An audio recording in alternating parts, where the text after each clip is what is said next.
মারাত্মক অ্যাক্সিডেন্টের পর 7 মাস কোমায় থাকার পর সুস্থ হয় রনি।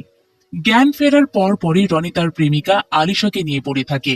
কিন্তু রনির ভাই সহ সকল মানুষ জানায় আলিশা নামে রনির জীবনে কেউ কখনো ছিল না। আলিশা শুধুমাত্র তার কল্পনা। একদিন রনি আলিশার কবরে গিয়ে দেখে কবর পর্যন্ত চেঞ্জ হয়ে গিয়েছে। আসলে কি রনির জীবনে আলিশা নামে কেউ ছিল, নাকি সবকিছু তার হ্যালুজিনেশন? সবকিছু জানতে পারবেন পুরো এক্সপ্লেনেশন থেকেই। তবে কথা না বাড়িয়ে ইন্টারেস্টিং এই গল্পের এক্সপ্লেনেশন শুরু করা যাক। গল্প শুরু হয় রনির অ্যাক্সিডেন্ট দেখিয়ে, তাও আবার এক দফা নয়, 2 দফা। প্রথম অ্যাক্সিডেন্টে গাড়ি সহ রনি ছিটকে আসে রেল লাইনের উপর। সেখানে আবার ট্রেনের সাথে সংঘর্ষ হয়। কেউ একজন রনিকে দ্রুত হসপিটালে নিয়ে আসে।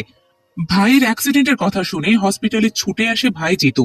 ডাক্তার অনেকক্ষণ যাবৎ ইলেকট্রিক সিপিআর দিলে রনির হার্টবিট পাওয়া যায়। তবে ডাক্তার জিতুকে জানায় রনির ব্রেন ডেথ হওয়ায় কোমায় চলে গিয়েছে। 7 মাস পর হঠাৎ একদিন কোমা থেকে ফিরে রনি বলে ওঠে, আলিশা। বাসায় ফিরে মোবাইলে দেখতে থাকে আলিশার ভিডিও। আলিশা হচ্ছে রনির গার্লফ্রেন্ড। রনি আলিশার ভিডিও দেখা অবস্থায় রাস্তা দিয়ে এক মৃত মানুষকে সাজসজ্জার মধ্য দিয়ে নিয়ে যেতে থাকলে রনি অনেক বিরক্ত হয়ে যায়। তাই নিচে নেমে সে মৃত মানুষকে নিয়ে কটূক্তি করে। এতে মৃত মানুষের সাথে থাকা লোকজন চড়াও হয় রনির উপর। রনি তখন সবাইকে মারতে শুরু করে, যেটা আবার রুমের বেলকানি থেকে দেখে জিতু। রনির এসব কর্মকাণ্ডের জন্য জিতু রনিকে এক সাইকোলজিস্ট দেখায়। তারপর জিতু জানায় রনি পুরো ঘর নোংরা করে রাখে, কারোর সাথেই মেশে না। এসব বলার পর জিতু ডাক্তারকে তার ফোনে থাকা এক ভিডিও ক্লিপ দেখায়। ডাক্তার ভিডিও ক্লিপটা দেখে রনিকে সেটা দেখায়। তখন দেখা যায় সে আসলে বাসার নিচে গিয়ে একা একাই মারামারি করছিল। ওখানে কোনো মৃত মানুষ সহ কেউই ছিল না। ডাক্তার রনিকে এই ভিডিও দেখিয়ে বলে, তোমার সাথে আসলে হ্যালুসিনেট হচ্ছে। তুমি কাউকে দেখছো ঠিকই, কিন্তু সেটা কল্পনায়। তবে ব্যাপারটা বিশ্বাস করতে চায় না রনি। সে জানাই, আমি মারামারি করেছি, আমার শরীরে কাটা দাগগুলোই তার প্রমাণ। রনি তখন তার বুকে কোনো দাগই দেখতে পায় না। ডাক্তার তখন আবার জানায়, তোমার সাথে হ্যালুসিনেশন হচ্ছে। রনি আর কোনো জবাব দেয় না। এরপর সে হসপিটাল থেকে বের হয়ে হসপিটালে থাকা একজনের সাথে হাত মিলিয়ে একা কোনো এক জায়গার উদ্দেশ্যে বেরিয়ে পড়ে। এদিকে ডাক্তার রনির অ্যাক্সিডেন্টের সব ফাইল ঘেটে জিতুকে বলে, রনির সাথে আসলে হ্যালুসিনেশন হচ্ছে না, সে ট্রমার মধ্যে রয়েছে। কিছু একটা তার সাথে ঘটেছে যার কারণে সে এমন করছে। ডাক্তার এসব বলার পর জিজ্ঞেস করে, রনির সাথে কি ছোটবেলায় বা রিসেন্ট টাইমে কিছু ঘটেছিল? জিতু জানায় রনির 7 মাস কোমা থেকে জাগা পাওয়ার পরপরই আলিশা নামটা উচ্চারণ করে। সিন শিফট করে তখন রনির দিকে নিয়ে যাওয়া হয়। রনিকে দেখা যায় একটা কবরস্থানে। সেখানে গিয়ে সে একটা কবরের সামনে আসে। কবরটা হচ্ছে আলিশার। তাহলে কি আলিশা মারা গিয়েছে? রনি সেখানে অনেক কান্না করে। তারপরে কবরের উপরে আলিশা নাম লিখে। সেখান থেকে যাওয়ার সময় সে আলিশার এক আন্টিকে সেখানে দেখে। কবরস্থান থেকে রনি বাসায় আসলে একটা মেয়েকে দেখতে পায়। মেয়েটা একটা কল গার্ল ছিল। জিতুই তাকে এখানে নিয়ে এসেছে যেন রনির মাঝে পরিবর্তন আসে। তবে রনি কল গার্লকে দিয়ে থালা বাসন ধোয়ায়। এতে সে বিরক্ত হয়ে যায়, নিজের আসল রূপে ফিরে আসে। রনির সাথে গল্প করতে বসে। রনি তখন মেয়েটির নাম জিজ্ঞেস করলে সে জানায় তার নাম প্রতিষ্ঠা। নাম শুনে রনি নীতিবাক্য শোনায়। নীতিবাক্য শুনে প্রতিষ্ঠা বলে, নিশ্চয়ই তোমার গার্লফ্রেন্ড আছে, তার থেকেই সব শুনেছ তাই না? নাম বলো। রনি জানায় তার নাম আলিশা। প্রতিষ্ঠার নাম শোনার পর জিজ্ঞেস করে, সে এখন কোথায় আছে? রনি দূর আকাশের তারা দেখিয়ে দিয়ে বলে, সে মারা গিয়েছে। এটা শুনে আফসোস করে প্রতিষ্ঠা। আবার আলিশার সম্পর্কে ডিটেলসও শুনতে চায়। রনি আলিশা এবং তার প্রেম কাহিনী বললে এইটা শুনে সে কেঁদে ফেলে। পরের দিন রনি বাইরে থেকে রুমে আসলে ওয়ালে তার সাথে জিতুর ছবি দেখতে পায়, যেখানে কিনা তার সাথে আলিশার ছবি ছিল। এইটা দেখে মাথা খারাপ হয়ে যায় রনির। তারপর ফোন চেক করলে দেখে ফোনে আলিশার কোনো ছবি কিংবা ভিডিও নেই। আরো মাথা খারাপ হয় তার। তাই রাগে জিতুর কাছে যেতে থাকে। জিতু তখন এক আন্টির কার ঠিক করছিল। আন্টি জিতুকে বলে, তোমার ভাই তো পাগল হয়ে গিয়েছে, তাকে মেন্টাল হসপিটালে কেন নিয়ে যাচ্ছ না? জিতু বলে, আমার ভাই কোনো পাগল নয়। সেই সময় রনি এসে জিতুর উপর চড়াও হয়। আন্টি বাধা দিলে আন্টির উপরেও খেপে যায়। রনি এরপর জিতুকে ঘরে নিয়ে এসে বলে, ওয়ালে আমার আর আলিশার ছবি ছিল, তুই বদলিয়েছিস। আমার ফোনে আলিশার কোনো ছবি বা ভিডিও নেই কেন? জিতু জানায়, ওয়ালে আমার আর তোমার ছবি সবসময় ছিল, তোমার আবারও হ্যালুসিনেশন হয়েছে। রনি রেগে ঘরের সবকিছু ভাঙতে শুরু করে। আর তখনই পুলিশের গাড়ির শব্দ পাওয়া যায়। পুলিশ আসছে দেখে রনি জিতুকে বলে, তুই তাহলে পুলিশও ডেকেছিস? জিতু জানায়, আমি ডাকিনি। রনি বাইরে আসলে দেখে আন্টি পুলিশ নিয়ে এসেছে। রনি তখন পুলিশের উপর রেগে যায়। এক সময় তো এসিপির উপর হাতও তুলে বসে। এসিপি তাই হ্যান্ডকাফ পরিয়ে রনিকে নিয়ে আসে থানায়। তারপর জিতুকে জিজ্ঞেস করে, সম্পত্তি নিয়ে কোনো সমস্যা? জিতু জানায়, না। তাহলে কি মেয়ে নিয়ে সমস্যা? জিতু বলে, মেয়ের কোনো কিচ্ছা নেই এখানে। কিন্তু রনি হ্যান্ডকাফ ছিঁড়ে ফেলে বলে, হ্যাঁ, মেয়ের ব্যাপারই রয়েছে। যদি মেয়ের ব্যাপার না থাকতো তাহলে তার লাশ কোথা থেকে আসলো? এইটা শুনে এসিপি অবাক হয়। রনি সবাইকে নিয়ে আসে আলিশার কবরে, কিন্তু এসিপি হাসে। তারপর বলে, এই বয়স্ক মার্গারেট তাহলে তোমার গার্লফ্রেন্ড ছিল? রনি এটা শুনে অবাক হয়। তাই সে ভালোভাবে কবরটা দেখে। দেখলে সে দেখতে পায় আসলেই মার্গারেট নামটা লেখা। এইটা দেখে রনি বলে ওঠে, আলিশার কবর বদলে ফেলা হয়েছে। কবরের উপরে আলিশার নামটাও দেখায়। জিতু বলে ওঠে, আবারও তোমার হ্যালুসিনেশন হয়েছে। রনির তখন চোখ পড়ে ওই আন্টির দিকে। আন্টিও রনিকে বলে, আমি প্রায় সময় তোমাকে এই কবরের পাশে দেখেছি। সব সময় ভেবেছি হয়তো এটা তোমার মা হবে। এইটা শুনে মাথা খারাপ হয়ে যায় রনির। সে সবাইকে মিথ্যাবাদী বলে সেখান থেকে আলিশা বলে ছুটে চলে যায়। ভাইয়ের এমন চলে যাওয়া দেখে জিতু পুলিশকে থামাতে বলে। এসিপি জানায়, সে যাক, সঠিক সময়ে ঠিকই সে বুঝতে পারবে। এই পর্যায়ে সিন অতীতে নিয়ে যাওয়া হয়। রনি জব করতো ডিফেন্সে। একদিন এক গুন্ডাকে মারতে গিয়ে রনির ধাক্কা লাগে আলিশার সাথে। এতে আলিশার ফোন ভেঙে যায়। রনি তার একটা কম দামি ফোন আলিশাকে দিয়ে জানায়, কয়েকদিনের মধ্যে আপনি নতুন ফোন পাবেন, আপাতত এটাই চালান। রনির এই ম্যানার ভালো লাগে আলিশার। সেদিন আলিশাকে ফোনে না পেলে তার বোন ক্যাথরিন জিজ্ঞেস করে, তোর ফোন কোথায়? আলিশা জানায়, এক সি ফোর্স অফিসারের কাছ থেকে ভেঙে গিয়েছে। সে আবার জানিয়েছে ফোন ফিরিয়ে দেবে। লোকটি যেমন ব্রেভ ছিল তেমনই হাম্বল ছিল দেখতে। পরের দিন রনিকে মারতে আরো অনেকগুলো গুন্ডা নিয়ে আসে রনি যাকে মেরেছিল সে। রনি এবার সবাইকে রাম ধোলাই করে হাসপাতালে নিয়ে আসে। হাসপাতালে আসলে রনি আলিশাকে দেখতে পায়, সাথে জানতে পারে আলিশা একজন ডক্টর। তাই কিছুটা রেসপেক্ট বেড়ে যায় তার উপর। একসময় আলিশাও রনিকে দেখতে পায়। তারপর রনির কাছে আসলে ঘাড়ে একটা ক্ষত দেখতে পেলে সেটা ব্যান্ডেজ করে দিয়ে একদিনের জন্য হসপিটালে রেস্ট নিতে বলে। রনি অনেকক্ষণ যাবৎ হসপিটাল বেডে অপেক্ষা করে আলিশাকে দেখার জন্য, কিন্তু সে আর আসে না। তাই নার্সকে জিজ্ঞেস করে, ডক্টর আলিশা কখন আসবে? নার্স জানায়, উনি ইমার্জেন্সি ছাড়া আসেনি না। এইটা শুনে রনি ব্যান্ডেজ খুলে ফেলে। এতে ইমার্জেন্সির ডাক পড়ে। সেই সময় আলিশা চলে আসে রনির কাছে। এসে রনের ব্যান্ডেজ খোলা দেখে বলে, এভাবে রক্ত না পেলে ডোনেট করলেই তো পারেন। শুধু শুধু নিজের এরকম ক্ষতি করছেন কেন?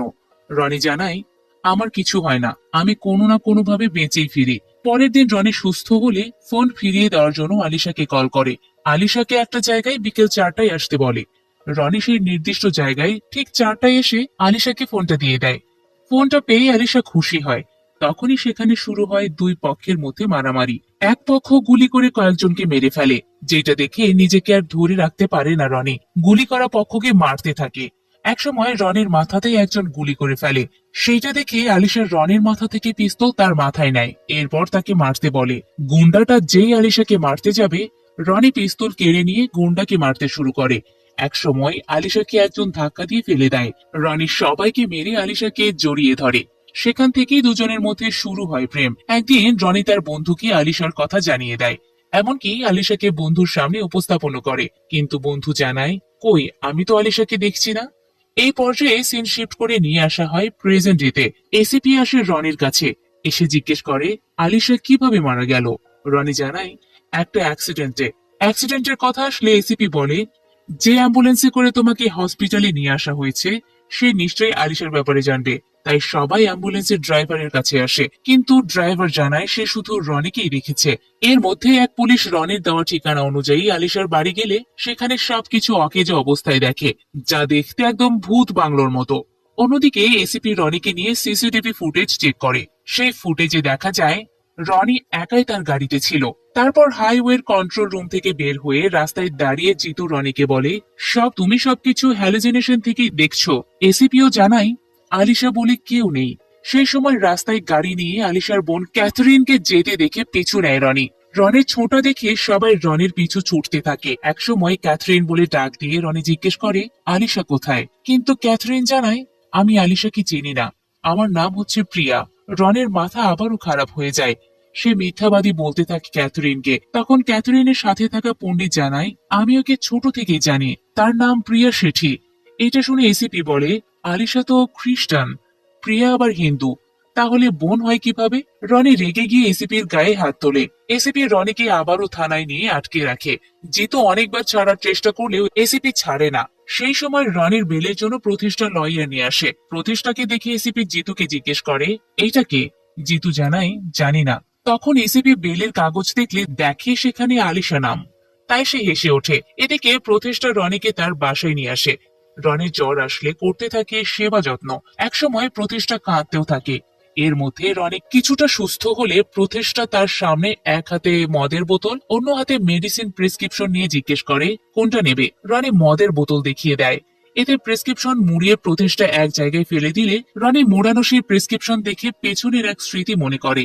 আলিশা একবার একটা কাগজ এরকম মুড়িয়ে একটা পেশেন্টের দিকে ছুড়ে মেরেছিল। এইটা মনে পড়ায় রনি দৌড়ে চলে আসে আলিশার বাড়িতে। সেখানে সে একটা পেইন্টিং দেখতে পায়। সাথে সে কিছু মানুষদেরও দেখতে পায় যাদের সে ওই মৃত মানুষদের শেষকৃত্যে দেখেছিল, যেটা কিনা ছিল তার হ্যালোসিনেট। তাই রনি এবারও হ্যালোসিনেট মনে করে সবকিছু। তাই পেইন্টের দিকে এগিয়ে যায়। তখনই বাড়ির মধ্যে থাকা অন্যান্য মানুষদের মধ্যে একজন পেইন্টিংকে লক্ষ্য করে গুলি করে। এতে রনিও ছিটকে যায়। তারপর রনির দিকে সবাই মারতে আসলে রনি একে একে সবাইকে শেষ করে দেয়। এই ফাইটিং সিকোয়েন্স বেশ ভালো ছিল। সবাইকে শেষ করার পর রনি দেখে পেইন্টিং এর পেছনের দেওয়াল একটু করে ফাটা। তাই পুরো দেওয়ালের প্লাস্টার তুলে ফেলে আলিশার সাথে তার এক ছবি দেখে। ছবিটা দেখে সত্যতা যাচাই করার জন্য যাদের সে মেরেছে তাদের মধ্যে জীবিত খোঁজে, কিন্তু দেখা যায় সবাইকে সে মেরে ফেলেছে। একসময় খুঁজতে খুঁজতে একজনকে জীবিত পায়। তাকে নিয়ে আসে ছবির কাছে। তারপর জিজ্ঞাসা করে, এখানে কাকে কাকে দেখা যাচ্ছে? গুন্ডাটা জানায়, আপনাকে এবং সাথে একজন মেয়েকে। রনি এরপর নিজের কোনায় দেখে জানতে পারে সেখানে কি লেখা আছে। সেখানটা দেখে গুন্ডা জানায়, রনি লাভস আলিশা। রনি এবার বুঝতে পারে সে আলিশার ব্যাপারটা মিথ্যা বলছে না। তাই অট্ট হাসি দেয়। কিন্তু তাকে এই ব্যাপারটা ভাবায়, কে এই পাওয়ারফুল লোক যে অনেক টাকা খরচ করে আলিশার আইডেন্টি মুছে ফেলেছে। সেই সময় আমাদের সামনে উপস্থাপন করা হয় চাকু নামে একজনকে। তাকে অনেক হিংস্রভাবে উপস্থাপন করা হয়। এমনকি তার সামনে আলিশার ছবিও দেখা যায়। এই পর্যায়ে সিন শিফট করে রনিকে আলিশার বাড়িতে আলিশার সাথে রোমান্স করতে দেখা যায়। সেই বাড়িতে কিনা এখন শুধু লাশ। সবাইকে মেরে আলিশার ব্যাপারে জেনে সে ভাবতে থাকে সবাই কেন তাকে মিথ্যা বলছে। এখানে কিনা আবার তার ভাইও জড়িত। তাই রাগে ভাইতে খুঁজতে বাড়িতে আসে। এসে বাড়িতে জিতুকে পায় না, কিন্তু আলমারিতে অনেক টাকা এবং এক পিস্তল দেখে। জিতু পিস্তল কোথায় পেল সেটা ভাবায় রনিকে। এরপর জিতুকে ফোন করলে সে ফোনও ধরে না। তাই ফোন ট্র্যাক করে। ফোন ট্র্যাক করলে দেখে জিতুর লোকেশন একটা হিল ট্র্যাকে। রনি ভয়েস টেক্সটে বলে, আমি আলিশের ব্যাপারে জানতে তোর কাছে যাচ্ছি। যদি আবার কিছু না বলিস তাহলে তোকে মেরে ফেলবো। এর মধ্যে জিতুর লোকেশন ট্র্যাক করে রনির লোকেশনে পৌঁছে গেলে দেখে জিতু একদম রক্তাক্ত অবস্থায় আর গলায় দড়ি দেওয়া। ভাইয়ের এই অবস্থা দেখে রনির সামনে এগোতে থাকলে একটা গর্তে পড়ে যায়, যেটা ছিল একটা ট্র্যাপ। গর্তে পড়ার সাথে সাথে জিতু দড়িতে ঝুলে যায়। জিতুকে বাঁচাতে গর্ত থেকে উঠে রনি জিতুর কাছে আসে। তখন দুজনকে উদ্দেশ্য করে কেউ একজন কুঠার ছুঁড়ে মারে। সেই কুঠার দিয়ে রশি কেটে জিতুকে নামায়, কিন্তু গুন্ডাদের হাত থেকে ভাইকে রক্ষা করতে পারে না রনি। জিতুকে রশি দিয়ে কেউ একজন টেনে নিয়ে যায়। আক্রমণ করে রনির উপরও। রনি মোকাবেলা করে কিন্তু ভাইকে আর বাঁচাতে পারে না। সেখানেই মারা যায় জিতু। মারা যাওয়ার আগে শুধু জানায়, তারা আমাকে টাকা এবং পিস্তল দিয়েছিল, সাথে জানিয়েছিল আমি যেন আলিশের কথা তোমাকে না জানাই। যদি কখনো জানাই তাহলে পিস্তল দিয়ে নিজেই নিজেকে মেরে ফেলি। সেই সময় সেখানে দেখা যায় ওই লোকটিকে যে হাসপাতালে রনির সাথে ধাক্কা খেয়েছিল। তার নাম পল। সে দ্বিতীয় ভিলেন। পল রনিকে ছেড়ে দিয়ে গাড়ি থেকে চলে যায়। সাথে বলে, এবার ছেড়ে দিলাম কিন্তু পরের বার না।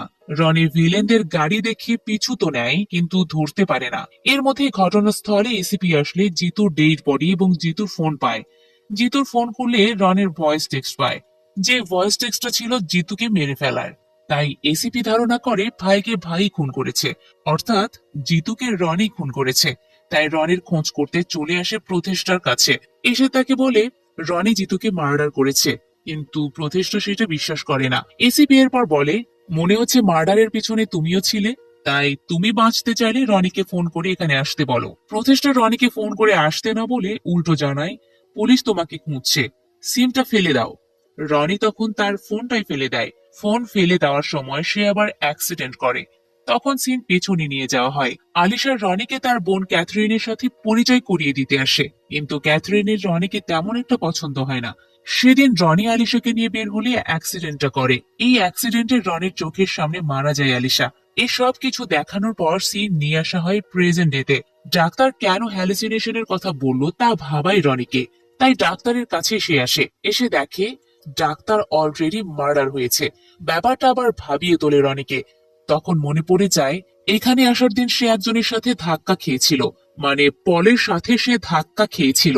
এটা মনে পড়ায় সেদিনের পলের কর্মকাণ্ড দেখতে সিসিটিভি ক্যামেরা চেক করে। ক্যামেরা চেক করলে দেখে ক্যাথরিন পলের সাথে কথা বলছে। তাই এবার ক্যাথরিনের কাছে আসে রনি, এসে জিজ্ঞেস করে কেন সে আলিশার ব্যাপারে মিথ্যা কথা বলেছে। ক্যাথরিন জানায় পল নামে একজন তাকে ও তার পরিবারকে মেরে ফেলার থ্রেট দিয়েছিল, তাই সে মিথ্যা বলতে বাধ্য হয়েছে। আরো জানায় তারা অনেক পাওয়ারফুল, সর্বক্ষণ আমাকে নজরে রেখেছে। সেই সময় ক্যাথরিনকে মারার জন্য পল তার গ্যাং নিয়ে আসে, কিন্তু রনি ক্যাথরিনকে বাঁচায়, লড়াই করে পলের গ্যাংদের সাথে। কিন্তু পলকে মারতে গেলে উল্টো মার খায়। আবার পল এবারও রনিকে না মেরে চলে যায়। পল চলে গেলে পলের ফোন সেখানে পায়। ফোন চেক করলে দেখে পল অলিভারের সাথে অনেকবার যোগাযোগ করেছে। অলিভার হচ্ছে প্রতিষ্ঠার ছদ্মনাম, যেটা প্রতিষ্ঠা প্রথম দিনেই রনিকে জানিয়েছিল। এসবের সাথে যে প্রতিষ্ঠাও জড়িত এটা দেখে অবাক হয়ে যায় রনি। তাই চলে আসে তার কাছে, এসে বলে তোমার গোপন সবকিছু আজ প্রকাশ পেয়েছে, তুমি আমার সাথে কেন এমনটা করলে। প্রতিষ্ঠা জানায় আমার ব্যাপারটা তুমি বুঝবে না। সেই সময় প্রতিষ্ঠাকে উদ্দেশ্য করে একজন গুলি চালায়, কিন্তু তাকে সেটা লাগে না। রনি গুলি চালকের পিছু নিলে একটা কিচেন রুমে আসে, সেখানে কিনা সবাই পলের লোক ছিল। রনি সবার সাথে লড়াই করে, রনিকে বাঁচাতে প্রচেষ্টাও পলের লোকদের মারে। সেটা দেখে গুলি চালক ফোন করে পলকে, জানায় প্রতিষ্ঠা পোল্ট্রি মেরেছে। পল এটা শুনে রনিকে মেরে ফেলতে বলে, সাথে জানায় চাকুর ব্যাপারটা আমি দেখব। এবার গুলি চালানোটা দেখে ফেলে প্রতিষ্ঠা, তাই রনিকে বাঁচানোর জন্য ঢাল হয়ে আসে আর সেখানে মৃত্যুর কোলে ঢলে পড়ে। মারা যাওয়ার আগে প্রতিষ্ঠা রনির কানের কাছে জানায় আলিশা মারা যায়নি, সে এখনো বেঁচে আছে। এটা শুনে পুরো ইমোশনাল হয়ে যায় রনি। এবার সিন শিফট করে দেখানো হয় আলিশাকে, আর তাকে রোমান্স করতে দেখা যায় চাকুর সাথে। কি ব্যাপারটা কি জটিল লাগছে? এখানে একটা টুইস্ট আছে। রোমান্সের পরপরই আলিশাকে একটা রুমে বন্দি অবস্থায় দেখা যায়। সেখানে আলিশা দেখতে পায় পুরো ওয়াল জুড়ে তার সাথে চাকুর ছবি। একসময় চাকু হাজির হয় আলিশার সামনে। চাকুকে দেখে ভয় পায় আলিশা। চাকু তখন আলিশাকে দেখে বলে সেই চোখ, সেই মুখ, শুধু ভয়টা তার ছিল না। এবার সিন শিফট করে দেখানো হয় অবন্তিকাকে। এই অবন্তিকাকে দেখতে একদম হুবহু আলিশার মতো। অবন্তিকা এক গ্যাংস্টারের সাথে রোমান্স করে, মূলত এইটা ছিল ফাঁদ। অবন্তিকা একজন কিলার, সে সকল গ্যাংস্টার মেম্বারদের মেরে ফেলে, শুধু মূল গ্যাংস্টারের হাত কেটে নিয়ে আসে চাকুর কাছে। অবন্তিকা ভালোবাসে চাকুকে, চাকু ভালোবাসে অবন্তিকাকে, তাই দুজন মিলে সিদ্ধান্ত নেয় বিয়ের। পরের দিন তারা ধুমধাম করে বিয়ের আয়োজন করে। সবকিছু ঠিকই চলছিল, কিন্তু সেই বিয়ের আসরে হাত কাটা গ্যাংস্টার আরো দলবল নিয়ে হামলা করে চাকু এবং অবন্তিকার উপর। দুজনে মিলে অনেকক্ষণ ধরে লড়াই করলেও একটা গুলি গিয়ে লাগে অবন্তিকার শরীরে, এতে অবন্তিকা সেখানেই মারা যায়। চাকু চার্চে এসে গডের উপর রাগ দেখাতে থাকে, বলে শয়তানের ভালোবাসায় গড একই করলো, যদি আমার ভালোবাসা ফিরিয়ে না দাও তাহলে সমস্ত কিছু তছনছ করে দেব। চাকু চার্চ থেকে বের হলে দুই গ্রুপের সংঘর্ষ দেখতে পায়। দিনটা ছিল রনির আলিশাকে মোবাইল দেওয়ার দিন। একসময় সেখানে চাকু আলিশাকে দেখতে পায়। আলিশাকে দেখে অবাক হয়ে যায় সে। আলিশা কিনা একদম দেখতে অবন্তিকারই মতো, তাই চাকু আবারও খুশি হয়, ধন্যবাদ দেয় গডকে। কিন্তু সেই সময় আলিশাকে রনির সাথে দেখে একদম মাথা আউলিয়ে যায় তার। তারপর বিভিন্ন সময় রনি এবং আলিশাকে ফলো করে সে। দুজনের রোমান্স দেখে মাথা গরম হয়ে যায় তার, তাই সে অ্যাক্সিডেন্টটা ঘটায়। তারপর গাড়ি গিয়ে রেল লাইনে পড়লে আলিশা সেখানে অজ্ঞান হয়ে যায়। আর তখন চকর লোকজনই আলিশাকে রনির থেকে আলাদা করে। বাকিটা তো আমরা জানি। চাকর সবকিছু আলিশাকে খুলে বলার পর বিয়ের প্রস্তাব দেয়। আলিশা তখনই অজ্ঞান হয়ে যায়। জাগা পেয়ে পাশে দেখে চাকুকে, ভয়ে আবারও দূরে চলে যায়। চাকু তখনও আলিশার দিকে এগিয়ে আসলে একটা ছুরি হাতে নেয় আলিশা। চাকু তখন ছুরি নিজেই নিজের শরীরে বাঁধিয়ে আলিশার কাছে এসে বলে আমি দেহকে ভালোবাসি না, চেহারাকে ভালোবাসি, তাই আমি তোমাকে বিয়ে করতে চাই। আলিশা তখন বলে আমি শুধু রনিকেই ভালোবাসি। চাকু জানায় রনি তোমাকে খুঁজে না পেয়ে ভুলে যাবে। আলিশা জানায় ও কখনো আমাকে ভুলবে না। চাকু বলে 1 সপ্তাহ, 1 মাস, এরপর ঠিকই ভুলে যাবে। আলিশা তখন বলে আজকে 8 সেপ্টেম্বর, 1 বছর পর 8ই সেপ্টেম্বরেও রনি আমাকে ভুলবে না। যদি ভুলে যায় তবে আমি তোমাকে বিয়ে করব। চাকু এই শর্তে রাজি হয়। সিন নিয়ে আসা হয় প্রেজেন্ট ডেতে। রনি মার্গারেটের কবর খুলে সেখানে কফিনের ভেতর শুধু পাথর দেখে। এতে রনি আরো শিওর হয় আলিশা বেঁচে আছে। অন্যদিকে পুলিশ হন্যে হয়ে খোঁজে রনিকে, কিন্তু কোথাও পায় না। রনি নিজেই তখন এসিপির কাছে এসে বলে আলিশা বেঁচে আছে। এসিপি রনিকে আলাদা কথা বলার জন্য নিয়ে যায়। তখন এক পুলিশ রনি যে আলিশার বেঁচে থাকার ব্যাপারটা জেনে গিয়েছে তা পলকে টেক্সট করে জানায়। পল তখন তার ভাই চাকোকে বলে রনির কাছে আলিশাকে অনেকভাবে মিথ্যা হিসেবে তুলে ধরেছে, কিন্তু রনি আলিশাকে ভোলেইনি। আগামীকাল 1 বছর পূর্ণ হতে চলেছে। এখন আপনি কি করবেন? চাকো বোম ফেলতে বলে। পল তাই দলবল নিয়ে থানাতে এসে ধামাকা দেখিয়ে এসিপির থেকে রনিকে তুলে নিয়ে আসে। অন্যদিকে চাকো আলিশার কাছে এসে রনির সাথে প্রচেষ্টার সাথে ঘনিষ্ঠ মুহূর্তের কিছু দেখিয়ে বলে, তুমি বলেছিলে না রনি তোমাকে কখনো ভুলবে না, দেখো সে ভুলে গিয়েছে। আলিশা ছবিগুলো দেখে কষ্ট পায়, আবার রনির সাথে লাস্ট বারের জন্য দেখাও করতে চায়। এতে অনুমতি দেয় চাকো। আলিশাকে নিয়ে আসা হয় রনির সামনে। দীর্ঘ 1 বছর পর দুজন দুজনকে দেখে জড়িয়ে ধরে। তারপর আলিশা পলকে বলে, ছবি দেখিয়ে ভেবেছ রনির থেকে আলাদা করতে পারবে? আমি জানি সেগুলো ফেক। কিন্তু তখন রনি বলে ওঠে, ছবিগুলো সত্য ছিল, ভেবেছিলাম তুমি মারা গিয়েছো। এইটা শুনে আলিশা রেগে যায়। তারপর চর মেরে চকর কাছে এসে বিয়েতে রাজি হয়। অন্যদিকে পল রনিকে বলে, আমার কথা মতো সব বলার জন্য আলিশা বেঁচে গিয়েছে। আলিশা 1 বছর ধরে এখানে ভালোই ছিল, কাল তার বিয়ে। আলিশা বেঁচে থাকলেও তুই বেঁচে থাকবি না। পল রনিকে এসব শুনিয়ে তার গ্যাংদের নির্দেশ দেয় রনিকে টর্চার করে মেরে ফেলতে। পলের কথা অনুযায়ী রনিকে কারেন্টের শক দেওয়া হয়। তারপর শরীরে ঢুকিয়ে দেওয়া হয় রড। তখন এক ফ্ল্যাশব্যাক সিন দেখানো হয়। এসিপি রনিকে বলে, এই থানাতে বড় গুন্ডাদের চামচা আছে, তারাই তোমাকে আলিশার কাছে নিয়ে যাবে। তাই রনি চুপচাপ পলের সাথে আসে। ফ্ল্যাশব্যাক দেখানো শেষ হলে রনি শুরু করে তার খেল। এক এক করে সবাইকে মারে। সবাইকে মারার পর পলকে পলকে মারতে থাকলে রনি মনে করতে থাকে তার ভাই জিতুকে। অন্যদিকে চাকো এবং আলিশার বিয়ের কার্যক্রমও শুরু হয়ে যায়। এদিকে পলকে মেরে ভাইয়ের মতো ফাঁসিতে ঝুলিয়ে মৃত্যু নিশ্চিত করে রনি। ওইদিকে বিয়ের মঞ্চে আলিশা আংটি পরিয়ে ফেলে। এরপর চাকো যখন আংটি পরাতে যাবে তখন সেখানে হাজির হয় রনি। সেখানে থাকা চাকর লোকদের সাথে লড়াই শুরু হয় রনির। রনি অনেককেই মারে। এর মধ্যে চাকর কানে এসে একজন বলে, রনি পলকে মেরেছে। ভাইয়ের মৃত্যুর কথা শুনে কষ্ট পায় চাকো। রনি আবার বলে, দেখ ভাইয়ের মৃত্যুর যন্ত্রণা কেমন। সেই সময় চাকো পিস্তল বের করে, কিন্তু গুলি করে না। পিস্তল ফেলে দিয়ে হাত দিয়ে মারতে শুরু করে রনিকে। রনি প্রচন্ড মার খেলে আলিশা পিস্তলটা তুলে নিয়ে আসে রনির কাছে। চাকো রনিকে মারতে বলে, কিন্তু আলিশা তখন জানায় সে শুধু রনিকেই ভালোবাসে। আবার একটা ফ্ল্যাশব্যাক দেখানো হয়। রনি পলের সামনে ছবির ব্যাপারটা স্বীকার করার সময় আলিশাকে একটা লাভ সিগন্যাল দেয়। এতে আলিশা বুঝতে পারে রনি সঠিক। এবার রনি পিস্তল তাক করে চাকুর দিকে। চাকু তখন বলে, হাত থাকতে পিস্তল কেন? রনি পিস্তল ফেলে দিয়ে হাত দিয়ে লড়তে শুরু করে। চাকুকে অনেকবার মারার পর ছেড়ে দেয়। চাকুকে ছেড়ে দিলে আলিশা রনিকে বলে, ওকে ছেড়ে দিলে আবারও আমাদের উপর অ্যাটাক করবে, তাই ওকে মেরেই ফেলো, ও একটা সাইকো। এসব শুনে চাকু তার হাতে আংটি দেখে আলিশাকে বলে, তুমি অবন্তিকা নও। আলিশা জানায়, আমি আলিশা, আমি শুধু রনিকেই ভালোবাসি। আলিশার কাছ থেকে এটা শুনে চাকু কাছে থাকা পিস্তল তুলে নেয়। তারপর রনির দিকে তাক করলে খ্রিস্টানদের চার্চে থাকা ধর্মের প্রতীকটা এসে চাকুর উপর পড়ে।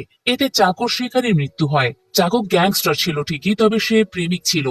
তাই রনি আলিশা মিলে অবন্তিকার কবরের পাশে চাকুর কবর দেয়, সাথে আংটিটাও সেখানে রাখে। এরপর রনি এবং আলিশা বিয়ের পিটিতে বসে। আর এখানে শেষ হয় মুভিটি। সবটাই যেন ভালোবাসার মানুষের জন্য। রনি ভালোবাসার মানুষকে হারিয়ে ফেলার পর পাগল প্রায় হয়ে খুঁজতে থাকে। অন্যদিকে চাকু ভালোবাসার মানুষকে হারিয়ে তার মতন চেহারার কাউকে ভালোবাসার মানুষ হিসেবে জোর জবরদস্তি করে, কিন্তু ভালোবাসা তো আর জোর করে হয় না।